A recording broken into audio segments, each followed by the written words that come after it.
présenter le dernier né des verres à dégustation, qui est un verre 100% français dans sa conception et dans sa réalisation. On est sur un produit qui est bio.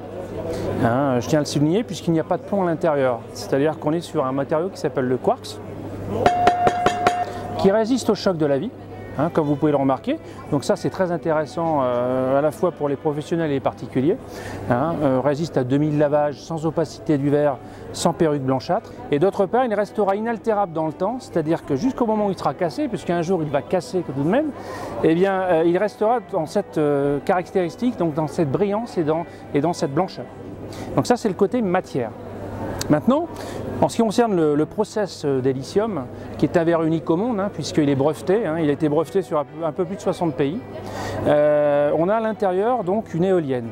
Alors pour faire un petit peu le retour sur ce produit, eh bien c'est un petit peu champêtre, puisque je l'ai découvert lors d'une balade pédestre sur les hauteurs de la Montagne Noire, donc sur le bas des Cévennes, donc la frontière entre le Languedoc-Roussillon et Midi-Pyrénées, un petit village qui s'appelle Murat-sur-Vèvre, où là effectivement j'ai découvert un parc éolien. Alors jusque-là rien d'exceptionnel.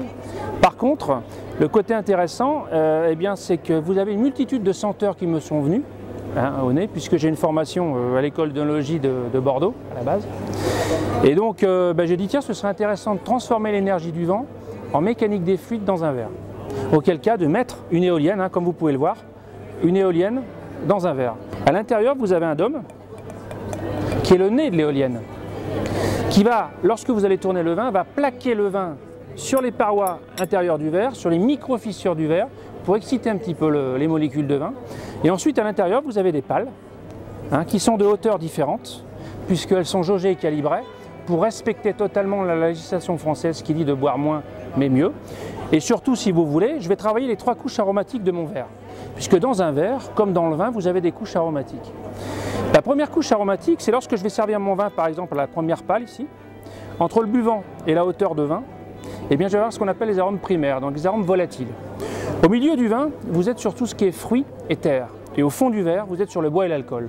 Lorsque je vais tourner mon verre mécaniquement, eh bien, automatiquement, je vais travailler mes 3 couches aromatiques de vin.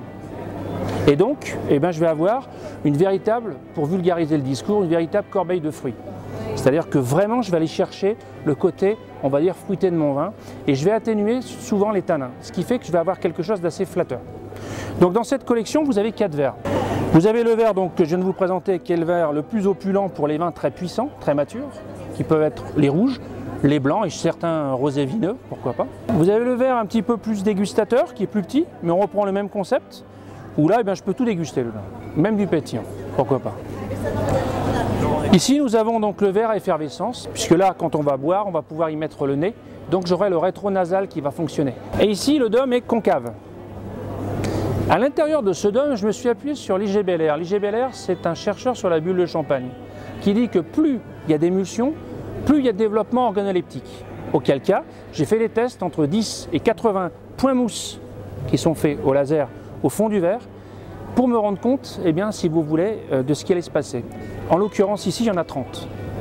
En faisant les tests entre 10 et 80, je me suis aperçu que 30 était le meilleur. Donc là, je vais avoir une véritable remontée de bulles au centre du verre, une véritable cheminée.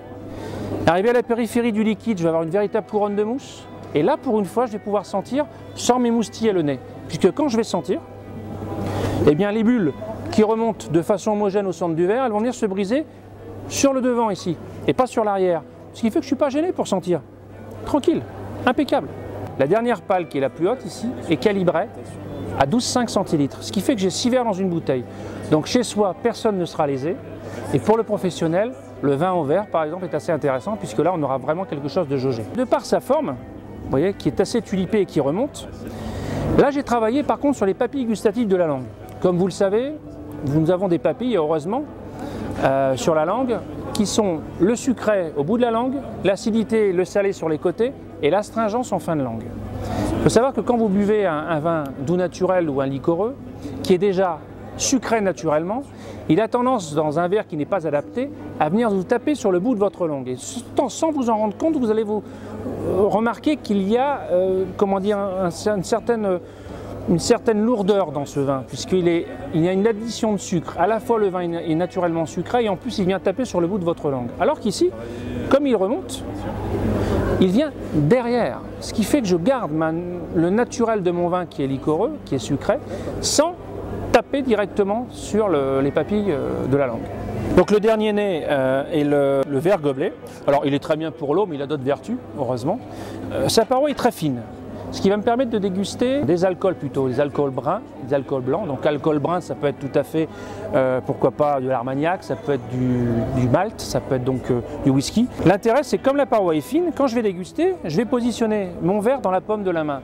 La température du corps étant en 37 degrés, j'ai rapidement l'alcool qui va monter, puisqu'avec la chaleur, les alcools montent. Ensuite, je vais tourner. Ce qui veut dire qu'en tournant, automatiquement, grâce au pal, je vais évacuer les alcools de tête. Ce qui fait que je vais avoir tout le fruit et non pas l'alcool. Ce qui fait qu'il est assez génial, puisque automatiquement, eh bien, écoutez, le verre va me permettre donc de déguster plus mon côté fruité au niveau de mes alcools et du vin, puisqu'on peut boire du vin aussi là-dedans, que le côté alcooleux. Sur le salon, je l'ai fait tester à un certain nombre de personnes, dont un monsieur qui fait de l'armagnac, qui m'a dit c'est une pure merveille, parce qu'automatiquement on va aller chercher toute la matière et non pas l'alcool.